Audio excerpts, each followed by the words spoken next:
ನಮಸ್ಕಾರ ವೀಕ್ಷಕರೇ, ನೀವು ನೋಡ್ತಾ ಇರೋದು ಆದ್ಯಂತ್ ಮೀಡಿಯಾ. ದಾವಣಗೆರೆ ದುರ್ಗಮ್ಮ, ಈ ಶಕ್ತಿ ದೇವತೆಗೆ ಬಳೆಗಳು ಅಂದ್ರೆ ಪ್ರಾಣ.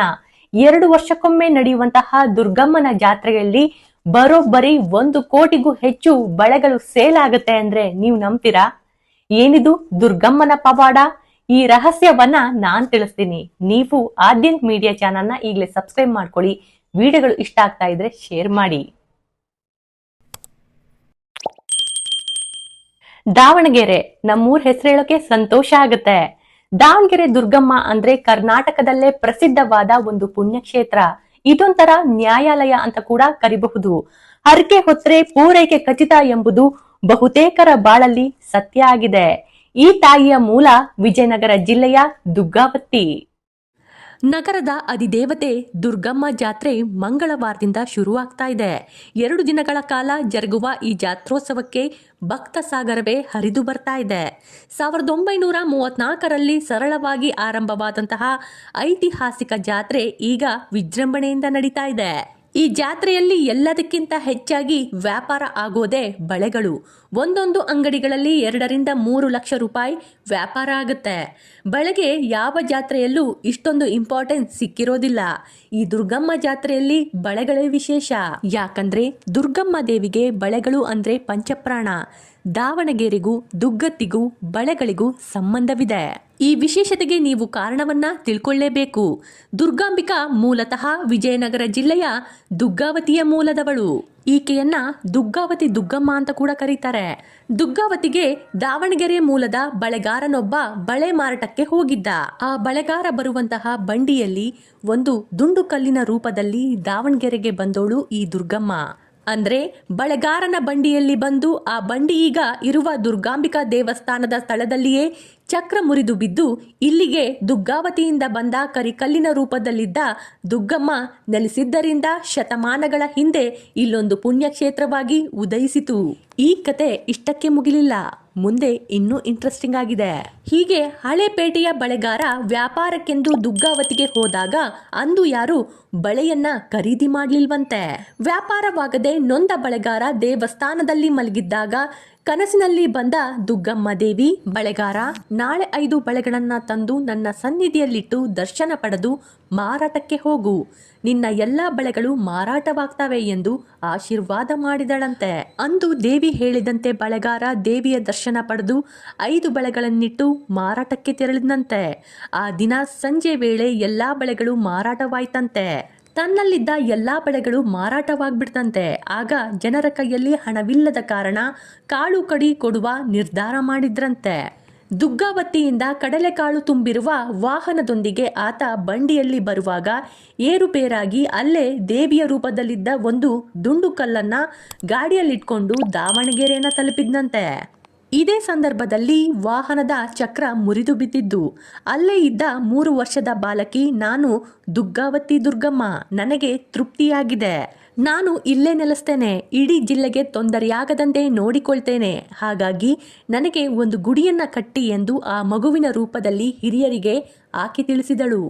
ಬಳಿಕ ಆ ವ್ಯಕ್ತಿ ತಂದಿದ್ದ ದೇವಿಯ ರೂಪದ ಗುಂಡು ಕಲ್ಲನ್ನ ಇದೇ ದೇವಸ್ಥಾನದಲ್ಲಿ ಅಂದಿನ ಯಜಮಾನರು ಪ್ರತಿಷ್ಠಾಪನೆ ಮಾಡಿದ್ರು. ಬಳಿಕ ಗುಡಿ ಕಟ್ಟಿದ್ರು. 2 ವರ್ಷಕ್ಕೊಮ್ಮೆ ರಥೋತ್ಸವ ಜಾತ್ರೆ ಕೂಡ ಮಾಡಿದ್ರು. ಹೀಗೆ ಬಳೆಗಾರನೇ ಕರೆತಂದ ದೇವತೆ. ಹಾಗಾಗಿ ಈ ದೇವತೆಗೆ ಬಳೆ ಅಂದ್ರೆ ಪಂಚಪ್ರಾಣ. ಅಂದಿನಿಂದ ಸುಮಾರು 200 ವರ್ಷಗಳಷ್ಟು ಹಳೆಯದಾದ ಈ ದೇವಸ್ಥಾನದಲ್ಲಿ ದೇವಿಯನ್ನ ಒಲಿಸಿಕೊಳ್ಳಲು ಬಳೆಗಳನ್ನ ಅರ್ಪಿಸೋದು ಅತ್ಯಂತ ಮುಖ್ಯ ಹರಕೆಯಾಗಿದೆ. ಭಕ್ತರು, ಮುಖ್ಯವಾಗಿ ಮಹಿಳೆಯರು, ತಮ್ಮ ಇಷ್ಟಾರ್ಥಗಳು ಈಡೇರಲು, ಸಂತಾನ ಭಾಗ್ಯಕ್ಕಾಗಿ, ಕುಟುಂಬದ ಕ್ಷೇಮಕ್ಕಾಗಿ ಬೇವಿನ ಸೀರೆಯನ್ನ ಉಡೋದು, ಬಳೆಗಳನ್ನ ದೇವಿಗೆ ಅರ್ಪಿಸೋದು ಇಲ್ಲಿನ ವಾಡಿಕೆ. ಹಾಗಾಗಿ ಜಾತ್ರೆಯ ಸಮಯದಲ್ಲಿ ಭಕ್ತರು ದೇವಿಗೆ ಬಳೆಗಳನ್ನ ಅರ್ಪಿಸೋದು ಶತಮಾನಗಳಿಂದ ನಡೆದುಕೊಂಡು ಬಂದ ಸಂಪ್ರದಾಯ. ಸ್ತ್ರೀ ಶಕ್ತಿಯ ಸಂಕೇತವಾದ ದೇವಿಗೆ ಬಳೆಗಳು ಅಚ್ಚುಮೆಚ್ಚು ಎಂಬ ನಂಬಿಕೆ. ಜಾತ್ರೆಯ ಅಂಗವಾಗಿ ನಗರದಾದ್ಯಂತ 100 ಬಳೆ ಅಂಗಡಿಗಳು ತೆರೆದಿವೆ. ಇಲ್ಲಿ ಬಣ್ಣ ಬಣ್ಣದ ಗಾಜಿನ ಬಳೆಗಳೇ ಪ್ರಮುಖ ಆಕರ್ಷಣೆ. ಹೆಣ್ಣು ಮಕ್ಕಳು ತಮ್ಮ ಸೌಭಾಗ್ಯಕ್ಕಾಗಿ ಮತ್ತು ಕುಟುಂಬದ ಏಳಿಗೆಗಾಗಿ ದೇವಿಯ ಹೆಸರಲ್ಲಿ ಬಳೆಗಳನ್ನು ಹಾಕ್ತಾರೆ. 2 ವರ್ಷಕ್ಕೊಮ್ಮೆ ನಡೆಯುವ ಈ ಅದ್ದೂರಿ ಜಾತ್ರೆಗೆ ಕರ್ನಾಟಕದ ಮೂಲೆ ಮೂಲೆಗಳಿಂದ ಬಳೆ ವ್ಯಾಪಾರಿಗಳು ಬರ್ತಾರೆ. ಈ ಜಾತ್ರೆ ಎಲ್ಲಕ್ಕಿಂತ ಹೆಚ್ಚಾಗಿ ವ್ಯಾಪಾರ ಆಗೋದೇ ಬಳೆಗಳದು. ಒಂದೊಂದು ಅಂಗಡಿಯಲ್ಲಿ 2 ರಿಂದ 3 ಲಕ್ಷ ರೂಪಾಯಿ ವ್ಯಾಪಾರ ಆಗುತ್ತೆ.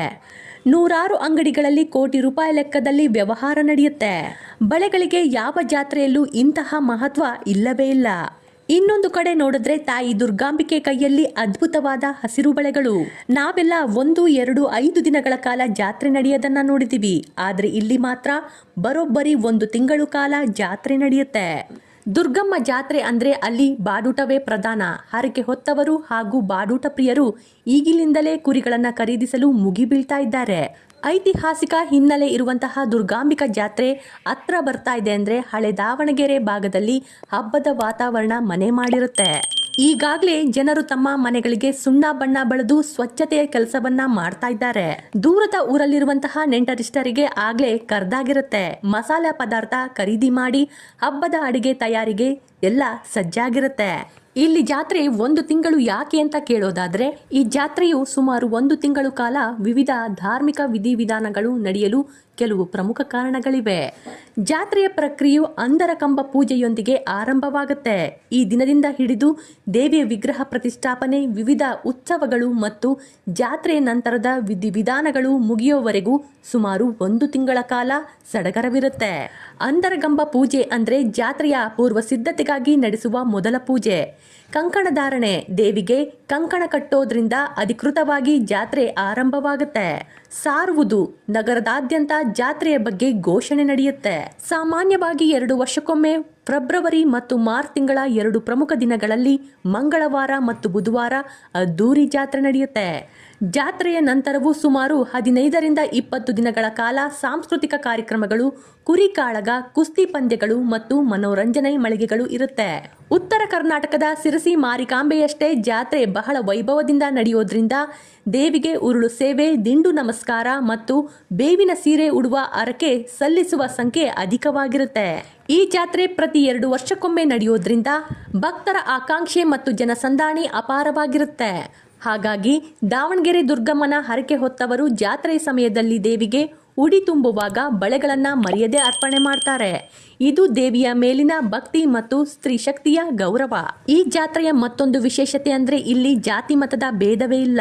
ಎಲ್ಲಾ ಮತಗಳ ಬಾಂಧವರು ಕೂಡಿ ದೇವಿಗೆ ಹರಕೆಯನ್ನ ಸಲ್ಲಿಸ್ತಾರೆ ಮತ್ತು ಜಾತ್ರೆ ಮೆರವಣಿಗೆಯನ್ನ ಮಾಡ್ತಾರೆ. ಜಾತ್ರೆಯ ಪ್ರಮುಖ ಆಕರ್ಷಣೆ ಅಂದ್ರೆ ಬೇವಿನ ಸೀರೆ ಉಡೋದು.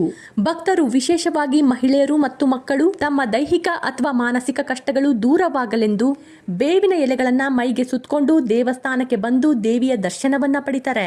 ಇದನ್ನ ಅತ್ಯಂತ ಭಕ್ತಿಯಿಂದ ಮಾಡಲಾಗುತ್ತೆ. ಈ ದೃಶ್ಯವನ್ನ ನೀವು ನೋಡ್ಬೇಕು ಅಂದ್ರೆ ದಾವಣಗೆರೆ ಜಾತ್ರೆಗೆ ಬರಬೇಕು. ಕೋಟಿ ಕೋಟಿ ರೂಪಾಯಿಗಳ ವ್ಯವಹಾರ, ಲಕ್ಷಾಂತರ ಭಕ್ತರ ಸಾಗರ. ಆದ್ರೆ ಎಲ್ಲರ ಕಣ್ಣು ಇರೋದು ಮಾತ್ರ ಬಣ್ಣ ಬಣ್ಣದ ಬಳೆಗಳ ಮೇಲೆ. ದಾವಣಗೆರೆ ದುರ್ಗಮ್ಮ ನಿಮ್ಗೆಲ್ಲ ಒಳ್ಳೇದ್ ಮಾಡ್ಲಿ. ನನ್ನ ವಿಡಿಯೋಗಳು ನಿಮ್ಗೆ ಇಷ್ಟ ಆಗ್ತಾ ಇದ್ರೆ ಲೈಕ್ ಮಾಡಿ, ಶೇರ್ ಮಾಡಿ, ಸಬ್ಸ್ಕ್ರೈಬ್ ಆಗೋದನ್ನ ಮಾತ್ರ ಮರಿಲೇಬೇಡಿ. ಧನ್ಯವಾದಗಳು.